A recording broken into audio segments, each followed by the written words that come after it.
I appreciate that very much. Senator Scott, please. Sure. Thank you, Chairman. Thank each of you for being here. Thank you for what you do.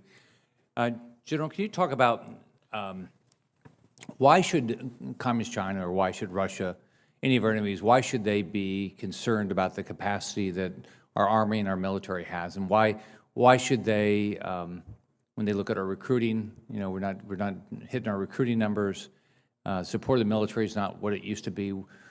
Should they be concerned? Should they have, you know, be concerned whether if they want to invade Ukraine or China wants to go in Taiwan or North Korea wants to do something in South Korea? Should they be concerned or not?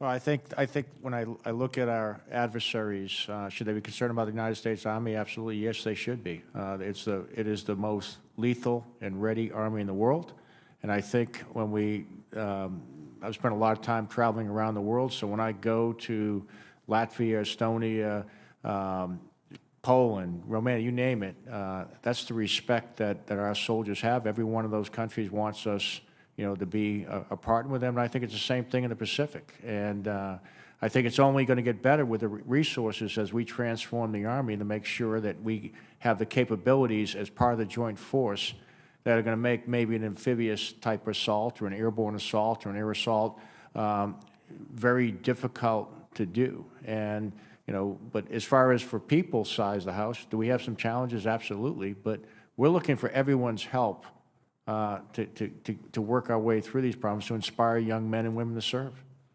What do you think about Taiwan's effort to put themselves in a position that Communist China won't want to invade? Do you think they're doing all the right things? Do you think they're you know, they have a big enough military? Do you think they've, you know, going to make it difficult for them?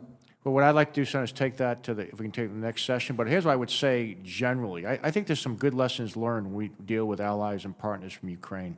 And what I would say is take a look at what are their capabilities, what are their capacity, what is their competence. And by capabilities, what type of weapon system they have. Do they have the right weapon systems to defend themselves? Do they have enough of those weapon systems? Are they competent in those weapon systems? But to me, the most important thing is, do they have the will to fight? And if they don't have the will to fight to defend their country like the Ukrainians did, we need to take a hard look at that. What do you think about the capacity of the military in South Korea and the willingness of the people to defend their freedoms? I think the South Koreans have very good capacity, and I think they are very committed to defending their freedom. So you think that North Korea should be concerned if they wanted to invade? I think North Korea should be concerned. Okay. What about our NATO allies? Do you think they're building the capacity they need and they have the willingness? I mean, one thing you look at Germany as an example. You look at their pathetic response to the invasion of Ukraine, where they haven't put up the resources they should. They haven't built the military they should. I mean, what do you think about what NATO allies are doing? Well, I think, you know, NATO allies respond to their interests. You know, there's a lot of things that go on in each country. You know, I look back to General Marshall when he had my job. He said, you know, when I had the time, I didn't have the money. And then when I got the money, I didn't have the time. We're seeing that kind of play out right now. And that's why it's very important that we invest in our militaries during a time we're not in a major conflict. And that's why we want to develop these future systems right now while we have the time and we have some money before it's too late.